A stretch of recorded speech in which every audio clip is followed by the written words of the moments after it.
religion. If you don't have a strong barrier, if you don't have a yes and a no, you don't have a religion. If you tolerate everything, you stand for nothing. And if you believe in God and you say, I believe in God, but I'm not a Muslim, I'm going to say, okay, that's fine. You're a Christian. What is Christianity anymore?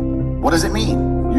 You can go to a Christian country, and America, let's take, for example, and you'll get in more trouble for insulting George Floyd than you will for insulting Jesus Christ. Yeah, for sure. You can walk down walk down the street with a T-shirt saying Jesus is gay. Girls barely go to church. If they do, who knows what they were doing the night before. None of it means anything. And then if you go and find a Christian that says this trans person has changed gender, what do you think about that? Christians are so soft, they're going to go, well, I hope he finds redeem, and I hope he finds guidance. Haram, bro. Haram. No, you didn't. It's haram. And I like that it's yes and no. And what's the point in a religion if you're too afraid to say what you believe in, or afraid to stick up for it, or afraid to defend it? Then what's the point in any of it? So I feel like it's the last true religion. I feel like it's the last religion on the planet. And it's kind of interesting because since my reversion, I've had lots of conversations with the right-wing conservatives who were upset by my reversion as if I cared. And a lot of them said to me, oh yeah, but it's a Christian country, we need to restore Christianity to England or wherever. And they don't seem to understand that the basic law of the universe is that power vacuums get filled. This is the basic law of the universe. If a tiger arrives in a brand new habitat and there's no other predators, it's going to destroy and eat all the rabbits and it's going to take over. Facts. Anyone who's in the West who's concerned about the spread of Islam should be more worried about the absolute fall of Christianity. The reason people revert to Islam is because they're looking for God and they can't find God anywhere else. Yeah. It's Christianity's fault for being so weak and decadent. Yeah, we were discussing this as well as a group earlier on, and we were like, the UK majority of it is a Muslim, population. So it's gone past the point where it's now deemed as a Christian country because there's more Muslims than Christians in the first place. It's the Islamic Republic of Great Britain, and the thing about it, but the thing about it is, it's not even about numbers. It's about strength of belief. If you wake up and you want to truly live a religious life, and you want to feel like you have religious conviction, and you want to feel the fraternity of a religious life, and you want to have the boundaries and constraints of a religious life, you're going to be attracted to Islam. You're not going to be attracted to Christianity because you can wake up and say, I'm a Christian, and nothing changes. Yeah. Nothing changes and nobody cares. And that is Christians' fault. So I've had a lot of people complain at me as if, like I said, as if my personal choices are something I should. I mean, it's kind of, I'm self-analyzing as I talk here. I find it very, very interesting that Christians look at Islam as a threat as opposed to just understanding that it is a massive power vacuum because Christianity feels godless and you do not feel God in Christianity anymore. And that's the reason that people are so attracted to Islam. That's the reason I was attracted to it, because I respect it. How can you believe in something you don't respect? I don't know, and that's a general question for anything. You have to respect it. You have to look at the creeds and say, okay, I respect that. I respect how they defend their religion. I respect how they're black and white on certain issues. I respect all of these things. Also, it's kind of interesting because if you want to measure the success of a religion, you can measure it in regards to how many people follow it, or like you just said in the UK, or how fast it's growing. But I think the number one measure of success for a religion is how well it preserves the sanctity of a society. I think that if you want to say, is this a successful religion? Well, then you'd look at the society which it governs and say, are the creeds of the religion being adhered to by the society that it governs?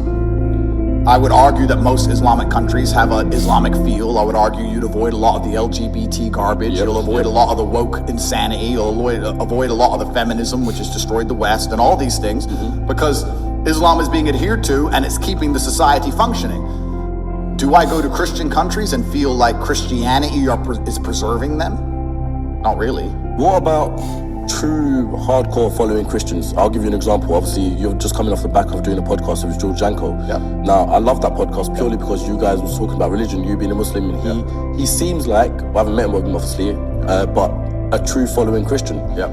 And it's funny because when I see a true following Christian,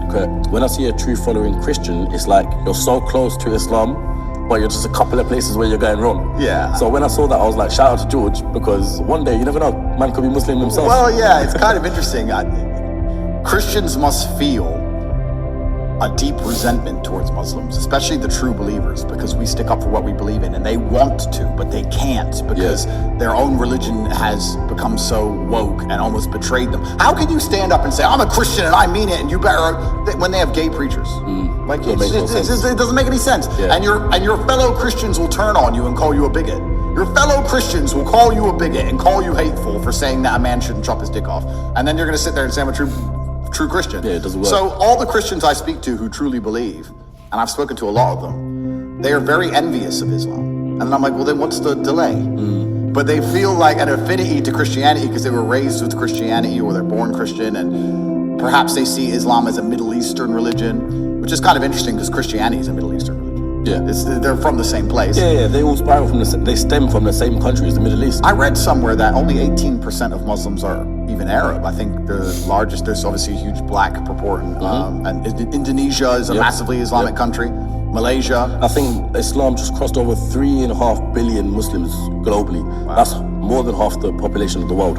If you believe in God, I don't see how you cannot be a Muslim. I just don't see the attraction to any other religion that makes any kind of sense. And you can also look at this, and this is why I'm careful to discuss this subject, because I don't want to get in trouble with people who know more than me, but you can also look at this from the ideological and the theologian standpoint in regards to what happens after we die, and superpowers and Allah and Muhammad, peace be upon him, and all these things that we don't quite understand. But you can also discuss it right here on earth with what you see, like I said about preserving the sanctity of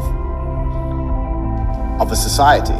So you sit and say, okay, well, if you're Christian, how is Christianity saving your children from the oncoming enslavement? How is your Christianity saving your children from the slave mind programming? How is Christianity protecting you? How is Christianity helping your neighbors? How is Christianity preserving anything?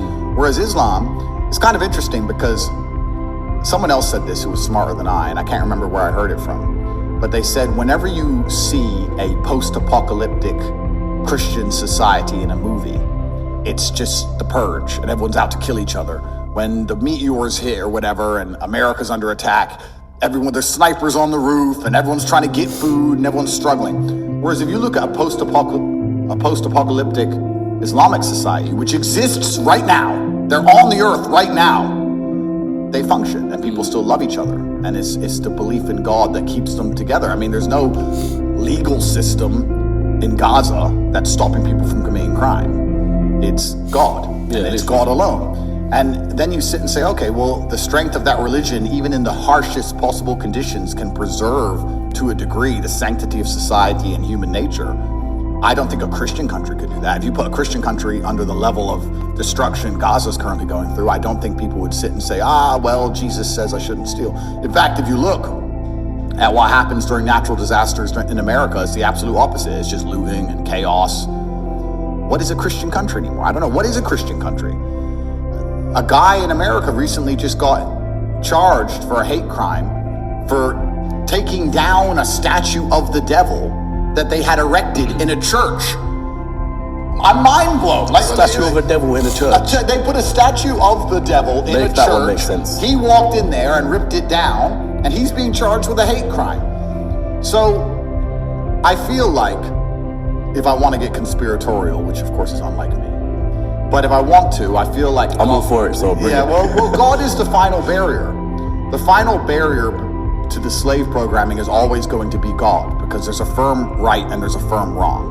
They're going to come along and convince us all that the sky is green, and it's unfortunate because slowly they're going to win. Right now, we laugh at the fact that a man can chop his dick off and become a girl. We laugh at that. But our great-grandchildren won't laugh at that idea. Unfortunately, slowly they're creeping in, and the only barrier to this insanity, the final protection, is God, the book that says yes and no, simple. So would you say, just a quick, sorry to disturb you there, would you say the answer to getting out of that and being part of the group where we don't believe what they say regardless is religion? Guys, listen, one of today's sponsors doing something absolutely crazy for you listeners. Check this. If you want to learn how to trade or struggling to be profitable as a trader, Jesse, who you can find on YouTube as Casper. But it's not going to be easy. It's still going to be a lot harder.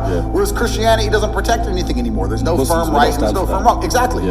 So that's why Christianity is under deliberate attack, because they don't want people to be religious. Because when you're religious, you're going to have a firm right and a firm wrong. The primary goal of the Matrix and the primary goal is for them to get you in a position where you'll accept the slave programming regardless of what your own eyes tell you. That's their primary goal. Their primary goal is for you to walk through life with a mask on, full of vaccine, seeing everyone around you fully functioning and healthy and scared of a pandemic. Or walking through life and meeting a nice gentleman and calling him a ma'am. That's what they want. They want you to ignore your eyes. So, and it's unfortunate, they've already got a huge percentage of the populace there who will walk outside and see the sky is blue, watch the news and being told it's pink, and look at it and go, oh, I must have made a mistake. Yeah, it's it must have pink. made a mistake, yeah. So that's their primary goal, and religion prevents that. So they've come along and they've deliberately assaulted God, and they've assaulted the Christian faith, and it was a test for the Christian people to stand up and resist, and they failed. So when they complain now about Islam conquering Western nations, I say, well, you failed. You failed. It's now a power vacuum. Power vacuums get filled, and anybody with a true heart and true conviction who truly wants to respect God is going to be attracted to the Islamic faith because you have failed. I don't want, bro, if you're going to go to war, which I just described, because war is nothing other than controlling of ideas. That's all war is. The reason we send tanks to some random field and blow things apart is to gain influence over a geographical area so we can control, to control the ideas of that area. So I just described a war to you. It's a spiritual war, but it is a genuine war. If I'm going to go to war against Satanists who are going to try and poison my children and enslave me, who do I want on my team? Think about it. You're about to go into a bar fight. You want to roll with the G's or you want to roll with a bunch of pussies? It's a war. And if every time I say to Christians, bro, look what they're doing to Christianity, and their answer is, I pray for them. But bro, no. Haram. It's interesting. It's interesting because speaking about it now, everything you just said there is pretty much written in the Quran that there's going to be a war coming against the Muslims versus the rest, in the sense of, well, they're going to try and take everyone away from Islam and try and do that, but obviously the true Islams are going to stay there. Now it's interesting because with recent technologies, what I've heard in Islam is that the way they try to do it is they want to combine technology with human to create the same power as God. Right? Now I look at things like, this might be a conspiracy once again, but the new Apple Vision Pro that's just come out. I look at that and thinking, so you basically want everyone to wear headsets out and about around the whole world and just live, that's fully living in the Matrix. In the Matrix, bro, yeah, it's scary. And like I said, we will laugh at that, but as technology progresses and our children's children, you're right, people are going to be living completely in a digital world with little glasses on. I mean, I'm not going to lie to you, I've seen the Apple Vision Pro, I've seen some of the things it can do. I refuse to put it on because I have balls, so I can't. But if once they reduce it to, let's say, the size of my sunglasses, then it's going to be scary. It's going to be crazy, right? So, and that's where technology is going. It's heading in one direction, and that's actually the most interesting thing, because empires rise and fall, and we can discuss the falling of the Western Hemisphere at length. But usually geopolitically, as empires rise and fall, another empire comes and fills the vacuum, as we talked about power vacuums. And I feel like this is the first time in human history where, as the Western Empire falls, which it is, it's going to be replaced with this global technological enslavement program. There's going to be some server somewhere in Angola where no one knows where it is, and it's going to control everything and everybody. And it's not just a matter of geopolitical influence waning and politicians falling and things like used to happen before. It's actually a lot more scary.